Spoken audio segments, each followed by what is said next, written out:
வணக்கம் கைஸ். இந்த வாரத்தோட வீடியோ பார்த்துக்கு முன்னாடி லாஸ்ட் வீக் நான் உங்கள்கிட்ட பேசியிருந்தேன். நம்மளோட கடைசி உலக போகிற வீடியோவில் வந்து நான் சொல்லியிருந்தேன் நம்மளோட ஃபேஸ்புக் பேஜ் வந்து 12K ஃபாலோவர்ஸ் வந்து தாண்டிடுச்சு. அதை தாண்டி போயிட்டுருக்கு. எல்லாத்துக்கும் மிக்க நன்றி சொல்லியிருந்தேன். இந்த வாரம் உங்களுக்கு இன்னொரு மகிழ்ச்சியான செய்தி, உங்களுக்கு இல்லை எனக்கும் வந்து மிக நல்ல மகிழ்ச்சியான செய்தி தான்.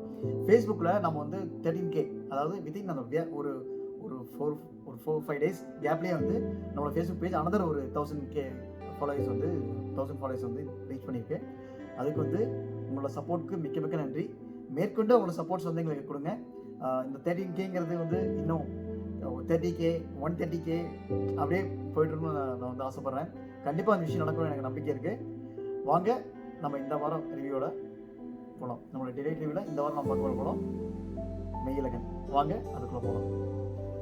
வணக்கம் ஃப்ரெண்ட்ஸ், மீண்டும் உங்களே இந்த டிலைட் ரிவ்யூவில் சந்திக்கல ரொம்ப சந்தோஷம். லாஸ்ட் வீக் வந்து மெய்யழகன் அப்படின்னு சொல்லிட்டு ஒரு நல்ல ஒரு படம் வந்திருந்தது. அந்த படத்தை பற்றி தான் நம்ம இன்றைக்கி பார்க்க போகிறோம். இதுக்கு பிடிவில் நான் வந்து லப்பர் பந்தும் பார்த்தேன். பட் வந்து லப்பர் பந்து படத்துக்கு வந்து என்னோடய ரிவ்யூ கொடுக்க முடியல, மன்னிக்கணும். ஏன்னா அது வந்து ஒரு மிகச்சிறந்த படம். அந்த படத்துக்கு ரிவ்யூ கொடுக்க முடியலன்னு சொல்லிட்டு ரொம்ப ஒரு வருத்தமாக இருக்குது. பட் இருந்தாலும் இந்த மெய்யழகன் ரிவ்யூ ஃபஸ்ட் பார்த்துருவோம்.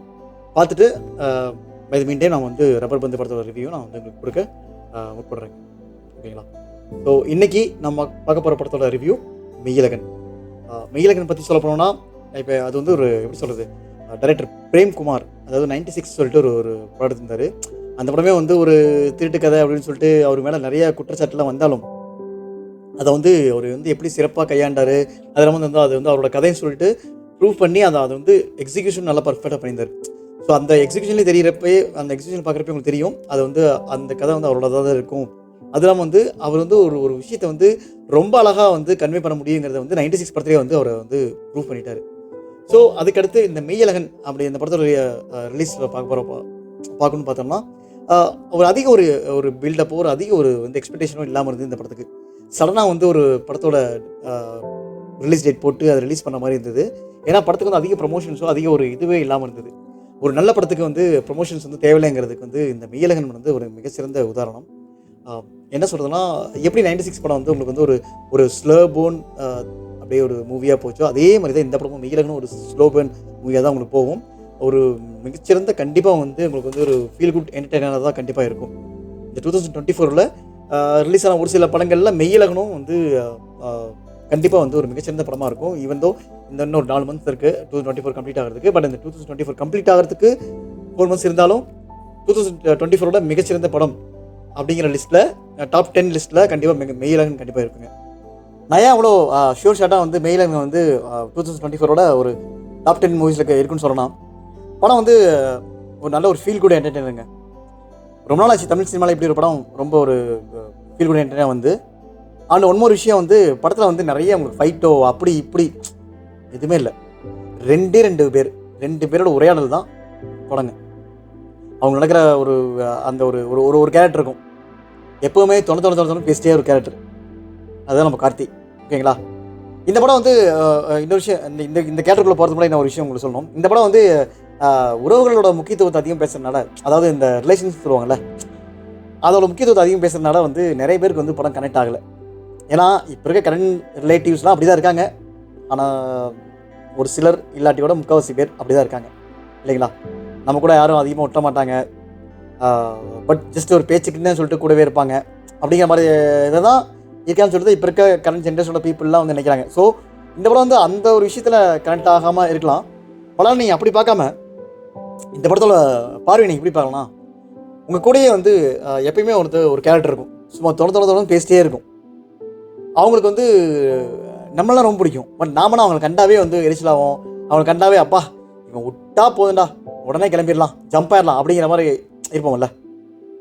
அந்த மாதிரி கேரக்டரோட ஒரு படம் தான் இந்த படம். அவங்களுக்கு என்ன அவங்க என்ன நம்மகிட்ட என்ன சொல்ல வராங்க அப்படின்னு சொல்லிட்டு நம்ம ஜஸ்ட் காது கொடுத்து கேட்டாலும் போதும்.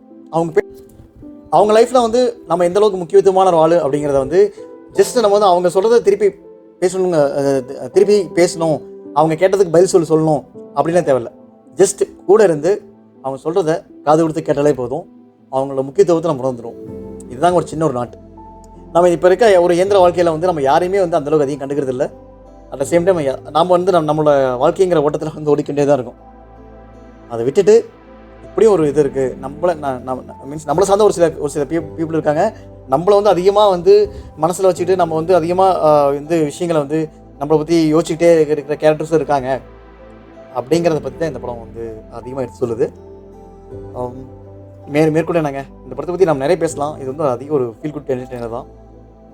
இன்னொன்று வந்து படத்தில் என்னென்னா ஒரு சின்ன ஒரு லேக் இல்லைன்னா செகண்ட் ஹாஃப் வந்து கிட்டத்தட்ட ஃபஸ்ட் ஹாஃப் வந்து உங்களுக்கு வந்து போடவே தெரியாது. ஃபஸ்ட் ஹாஃப் வந்து இன்டர்வல்னு வந்தப்பயே நான் வந்து படம் ரிலீஸ் ஆகி ஃபஸ்ட் டே போயிருந்தேன். இன்டர்வல் அப்படின்னு வந்தோடனே வந்து நிறைய பேர் இருந்துச்சு கைத்துட்டாங்க. அப்படின்னு என்னென்னா படம் போதெல்லாம் சாமி அப்படின்லாம் இல்லை. படம் போட்டு ஒரு 1.5 மணி நேரம் இருக்கும். 1 hour 20-25 மினிட்ஸில் என்கிட்ட வந்து இன்டர்வல் வந்துச்சு. அவ்வளோ பேருக்கு பிடிச்சி அவ்வளோ பேருமே வந்து ஆனாடா படம் போட்ட உடனே வந்து இன்ட்ரோலா அப்படிங்கிற மாதிரி ஒரு ஃபீல் இருக்கும். அங்கே தான் வந்து அதனால் அந்த இன்ட்ரோல் பிளாக் ஒரு நல்ல ஒரு சீன் இருக்கும். ஸோ அதுக்குன்னே ஒரு மிகச்சிறந்த கைத்தட்டுன்னு சொல்லி தான் அந்த என்டையர் ஆடியன்ஸை கைத்துட்டாங்க. அது ஒரு நல்ல ஒரு மூமெண்ட்டாக இருந்தது. செகண்ட் ஹாஃப் ஸ்டார்ட் ஆச்சு. செகண்ட் ஹாஃப் அதே மாதிரி மூமெண்ட்டில் தான் போயிட்டு இருந்துச்சு. பட் இருந்தாலும் ஒரு சில தேவையில்லாத விஷயங்கள் படத்தில் புகுத்திட்டாங்களோன்னு தோணுச்சு. அது என்ன விஷயம் நான் சொல்ல வரல, நீங்கள் படத்தை பார்த்து நீயே புரிஞ்சுக்கங்க. பட் ஐ திங்க் அந்த ஒரு சீக்வன்சஸ் தான் வந்து இப்போ ஐ திங்க் ஒரு 18 மினிட்ஸ் வந்து இப்போ கட் பண்ணியிருக்காங்க. ஏர்லியராக வந்து இந்த படத்துக்கு வந்து 2 hours 57 minutes வந்து ரன்னிங் டைம் வந்துச்சு. அப்பா அந்த விஷயம் தான் ஒரு மைனஸ். இப்போ வந்து அது வந்து 18 minutes கட் பண்ணியிருக்காங்க. நீங்கள் கண்டிப்பாக வந்து இந்த படத்தை வந்து நீங்கள் ஃபேமிலியோட பார்க்கலாம். ரொம்ப நாள் கழிச்சு ஃபேமிலியோட எந்த ஒரு ஒரு என்ன சொல்ல மன நெருடலும் இல்லாமல் நீங்கள் தைரியமாக உட்காந்து ஒரு படம் பார்க்கணும்னா இந்த படம் பார்க்கலாம். ஒரு நல்ல ஒரு ஃபீல் குட் மூவி. இன்னொரு விஷயம் என்னன்னா, முக்கியமான விஷயம் நான் சொல்ல போகிறேன். இந்த படம் வந்து கார்த்தி படம் தான். என்ன தான் கார்த்தி படமாக இருந்தாலும் எனக்கு வந்து அந்த படத்தை நான் அதிகமாக ரசித்து பார்த்தது வந்து அரவிந்த் சாமியோட பர்ஃபார்மன்ஸ் தான். ரொம்ப நாள் கழிச்சு வந்து அவரோட வந்து பர்ஃபார்மன்ஸ் வந்து ரொம்ப மெய்சிலிச்சு சேர்த்து பார்த்த மூவினா இந்த படங்க. மணிரத்னம், ராஜீவ் மேனன் இந்த 2 பேருக்கு அடுத்து அரவிந்த் சாமிகிட்டேருந்து நல்ல ஒரு அழுத்தமான பர்ஃபார்மன்ஸை வந்து கேப்சர் பண்ணி நமக்கு கொடுத்ததுன்னு பார்த்தீங்கன்னா டைரக்டர் பிரேம்குமார் தான். ரொம்ப அற்புதமாக பண்ணியிருக்காரு. என்ன சொல்கிறது, ஒரு நிறைய சீன்ஸ் வந்து ரொம்ப அழுத்தமான சீன்ஸ்லாம் வந்து அவர்கிட்ட இருந்த பர்ஃபார்மன்ஸை கேப்சர் பண்ணி நமக்கு வந்து சீன்ஸில் எக்ஸிக்யூட் பண்ணி நமக்கு கொடுத்தது வந்து ரொம்ப நல்ல விஷயம் டைரக்டர் பிரேம்குமார். ஏன்னா நீங்கள் யூஸ் பண்ண மாதிரி அதான் சொல்லலை, மணிரத்னம் அண்ட் ராஜீவனுக்கு அப்புறம் அடுத்தது நீங்கள் தாங்க. அரவிந்த் சாமி கரெக்டாக வேலை வாங்கியிருக்கீங்கன்னு சொல்லலாம். ஏன்னா இதுக்கு முன்னாடி யாரும் வேலை வாங்கலையா அப்படின்லாம் சொல்ல வரல, இவர் பர்ஃபெக்டாக வாங்கியிருக்காரு. இதுதான் நான் சொல்லுவேன். அண்டு அதிகமாக எனக்கு மைண்டில் நின்னதும் அந்த அரவிந்த் சாமி கேரக்டர் தான். கார்த்திக் கேரக்டர் அவர் ரெகுலராக எல்லா படம் பண்ணுற படம் தான். அவர் எனக்கு தெரிஞ்சு இந்த மாதிரி கதை கண்ணோட்டத்திலேயே போகலாம். அடுத்தடுத்த படங்களும் இதே மாதிரி அவர் பண்ணி போனோன்னா கண்டிப்பாக அவருக்கு ஒரு லைஃப்னு இல்லை, இந்த மாதிரி படங்களே பண்ணால் அவருக்கு வந்து ஒரு நல்ல ஒரு பாக்ஸ் ஆஃபீஸ் அவருக்கு இருக்கும். இந்த படம் பார்த்தீங்கன்னா கிட்டத்தட்ட ஒரு 35 crores ஐ திங்க் பட்ஜெட்டில் எடுத்த படம்னு சொன்னாங்க. இப்போ சோஃபார் அப்ராக்சிமேட்லி ஒரு 50 crores எனக்கு தெரிஞ்சு கரெக்டாக இருக்கும். ஏன்னா படத்துக்கு நல்ல ரெஸ்பான்ஸ் இருக்குது. இதே வந்து அதெல்லாம் இப்போ வந்து படத்தோட இதுவும் வந்து டியூரேஷன் ட்ரிம் பண்ணிட்டாங்க. கண்டிப்பாக இன்னும் நான் அக்டோபர் 10th வரைக்கும் இந்த படத்துக்கு ஒரு லைஃப் டைம் இருக்குது. ஏன்னா 10th அப்புறம் சூப்பர் ஸ்டார் வருது வெட்டையன். ஸோ அது வரைக்கும் லைஃப் டைம் இருக்குது. கண்டிப்பாக ஒரு 60-70 crores போகும்னு நம்பலாம். இன்னொரு விஷயம், என்ன தான் வந்து இந்த படம் வந்து லாஸ்ட் வீக் ரிலீஸ் ஆனாலும் அதுக்கு முன்னாடி வாரம் ஒரு படம் ரிலீஸ் ஆச்சு, லப்பர் பந்து. இந்த படத்தோட ஒரு சில லேக்னால லப்பர் பந்து இன்னமும் நல்லா கல்லா கட்டிகிட்டு இருக்கு. அதுதான் அதிக ஸ்க்ரீனில் ஓடிட்டு இருக்கு. அந்த படத்துக்கும் ஒரு மிகச்சிறந்த வாழ்த்துக்கள். மீண்டும் அடுத்த ஒரு நல்ல படத்தோட ரிவ்யூல வந்து உங்களுக்கு மீட் பண்ணுறேன். அன்டில் தென் மனோஜ், நன்றி.